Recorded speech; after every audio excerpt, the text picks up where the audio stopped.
Assalamualaikum warahmatullahi wabarakatuh dan salam sejahtera untuk kita semua.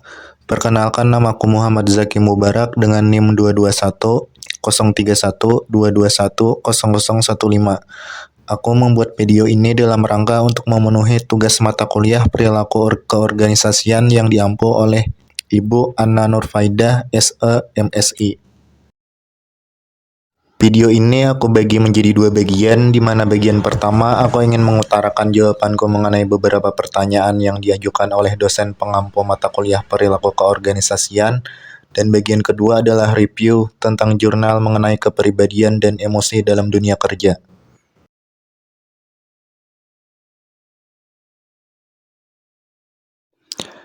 Pertanyaan pertama, jelaskan apakah teori motivasi dari Maslow masih relevan di zaman sekarang di mana digitalisasi telah mendunia. Teori motivasi dari Maslow masih relevan di zaman sekarang meskipun digitalisasi telah mendunia. Meskipun perkembangan teknologi telah mengubah cara kita bekerja dan berinteraksi, kebutuhan dasar manusia yang dinyatakan dalam teori Maslow tetap relevan. Maslow menyatakan bahwa manusia memiliki hierarki kebutuhan yang dimulai dari kebutuhan fisiologis hingga aktualisasi diri. Meskipun digitalisasi memengaruhi cara kita memenuhi kebutuhan tersebut, aspek-aspek fundamental seperti keamanan, hubungan sosial, penghargaan, dan aktualisasi diri tetap menjadi fokus penting dalam motivasi manusia, bahkan di era digital saat ini.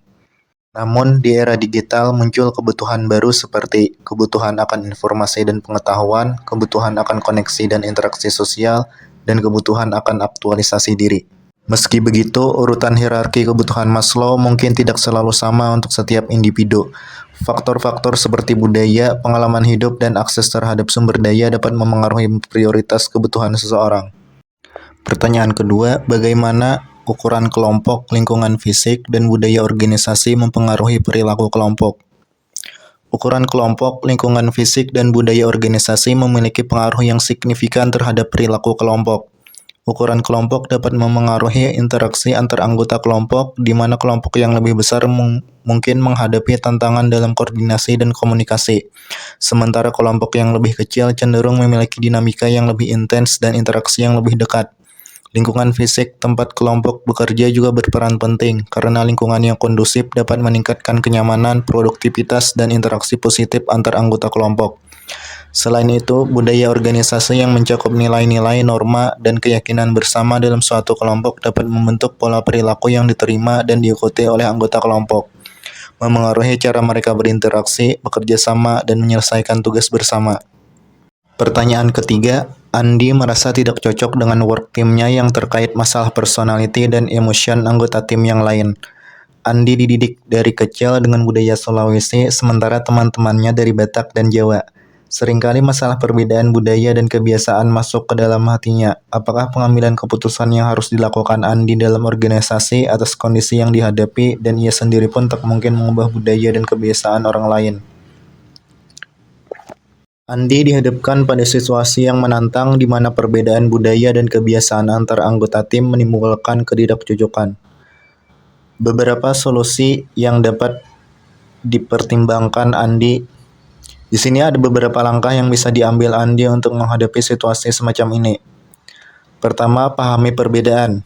Andi bisa mulai dengan memahami budaya dan kebiasaan teman-temannya yang berasal dari budaya Batak dan Jawa. Ini bisa membantunya mendapatkan pemahaman yang lebih baik tentang latar belakang dan nilai-nilai yang membentuk cara mereka berinteraksi dan bekerja.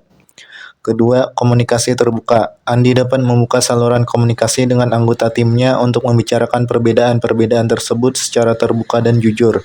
Ini bisa membantu mengurangi mispersepsi dan mendorong pemahaman yang lebih dalam antar mereka.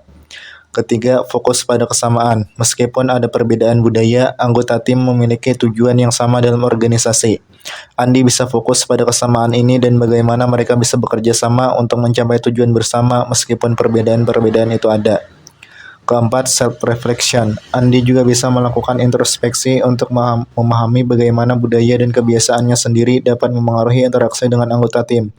Mungkin ada aspek-aspek yang bisa disesuaikan atau dikompromikan. Kelima, mencari dukungan. Jika situasinya terlalu rumit, Andi bisa mencari dukungan dari atasan atau Departemen Sumber Daya Manusia untuk membantu menemukan solusi yang sesuai. Penting untuk diingat bahwa dalam situasi ini tidak ada satu pihak yang benar atau salah. Yang terpenting adalah bagaimana Anda bisa bekerja sama untuk mencapai tujuan bersama sambil menghargai perbedaan satu sama lain. Selanjutnya, saya akan memberikan review terhadap jurnal yang berjudul Kepribadian dan Emosi, tulisan dari Aan Ansori. Abstrak dari makalah ini membahas tentang bagaimana kepribadian dan emosi manusia dapat dipengaruhi oleh media sosial. Seiring dengan perkembangan teknologi informasi, media sosial telah menjadi bagian tak terpisahkan dari kehidupan manusia. Hal ini memunculkan fenomena baru, yaitu bagaimana manusia mengekspresikan emosi dan membangun kepribadiannya di dunia maya. Media sosial memang telah menjadi bagian tak terpisahkan dari kehidupan manusia, dan platform ini menyediakan ruang baru bagi individu untuk mengekspresikan diri, membangun identitas, dan berinteraksi dengan orang lain. Oleh karena itu, menarik untuk meneliti bagaimana media sosial dapat memengaruhi aspek-aspek fundamental seperti kepribadian dan emosi. Berikut beberapa pertanyaan menarik yang dapat dibahas dalam jurnal ini.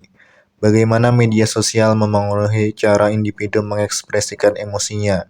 Apakah media sosial mendorong individu untuk mengekspresikan emosi tertentu dengan lebih terbuka atau justru menyembunyikan emosi mereka?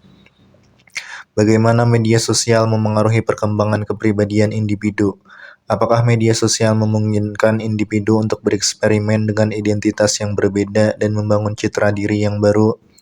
Apakah ada perbedaan dalam cara individu mengekspresikan kepribadian dan emosi di media sosial dibandingkan dalam kehidupan nyata?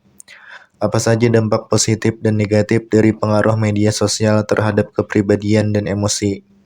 Jurnal yang meneliti topik ini dapat memberikan kontribusi yang berharga dalam memahami bagaimana media sosial membentuk perilaku dan interaksi manusia di era digital.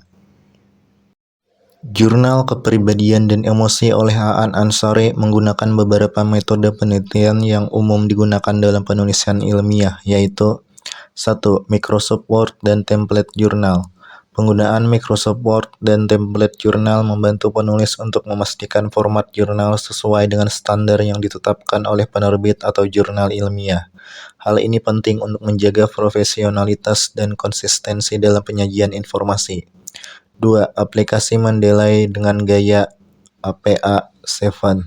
Mendeley adalah aplikasi manajemen referensi yang membantu penulis untuk mengelola dan mengutip referensi secara sistematis. Penggunaan gaya APA7 menunjukkan bahwa penulis mengikuti standar penulisan ilmiah yang diakui secara internasional. 3. Data primer dan sekunder. Penggunaan data primer dan sekunder menunjukkan bahwa penulis melakukan riset yang mendalam dan komprehensif untuk mendukung argumennya.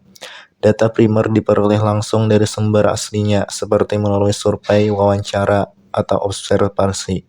Sedangkan data sekunder diperoleh dari sumber yang sudah diolah, seperti buku, jurnal, atau artikel ilmiah. Keuntungan penggunaan metode ini: 1. Format yang profesional dan sesuai standar. Penggunaan Microsoft Word dan Template Jurnal membantu penulis untuk memastikan format jurnal sesuai dengan standar yang ditetapkan oleh penerbit atau jurnal ilmiah. 2. Kutipan yang akurat dan sistematis. Penggunaan aplikasi Mendeley dengan gaya APA7 membantu penulis untuk mengelola dan mengutip referensi secara sistematis dan akurat. 3. Argumen yang kuat dan didukung data. Penggunaan data primer dan sekunder menunjukkan bahwa penulis melakukan riset yang mendalam dan komprehensif untuk mendukung argumennya. Media sosial telah menjadi fenomena global yang merevolusi cara manusia berkomunikasi dan berinteraksi. Platform seperti Facebook, Instagram, Twitter, dan TikTok menyediakan ruang virtual bagi individu untuk terhubung, berbagi informasi, dan membangun identitas. Namun, di balik kemudahan dan manfaatnya, media sosial juga memiliki dampak yang signifikan terhadap kepribadian dan emosi penggunanya. Makalah ini bertujuan untuk mengupas lebih dalam tentang pengaruh media sosial terhadap kedua aspek tersebut. Kesimpulan: pergeseran kepribadian di era media sosial memiliki dampak positif dan negatif. Pengguna media sosial perlu memahami implikasi dari pergeseran ini dan menggunakan media sosial dengan bijak dan bertanggung jawab. Literasi digital, kewaspadaan terhadap informasi, dan menjaga privasi menjadi kunci untuk memaksimalkan manfaat media sosial dan meminimalkan risikonya. Secara keseluruhan, Jurnal Kepribadian dan Emosi oleh Aan Ansari memberikan kontribusi yang berharga dalam literatur tentang pengaruh media sosial terhadap kepribadian dan emosi. Jurnal ini memberikan gambaran yang komprehensif tentang topik tersebut dan menawarkan beberapa saran praktis untuk menggunakan media sosial dengan bijak. Namun, jurnal ini masih memiliki beberapa keterbatasan yang perlu dipertimbangkan dalam penelitian dan praktik di masa depan. Mungkin cukup sekian yang bisa saya sampaikan dalam video ini, kurang dan lebihnya mohon dimaklumi dan dimaafkan.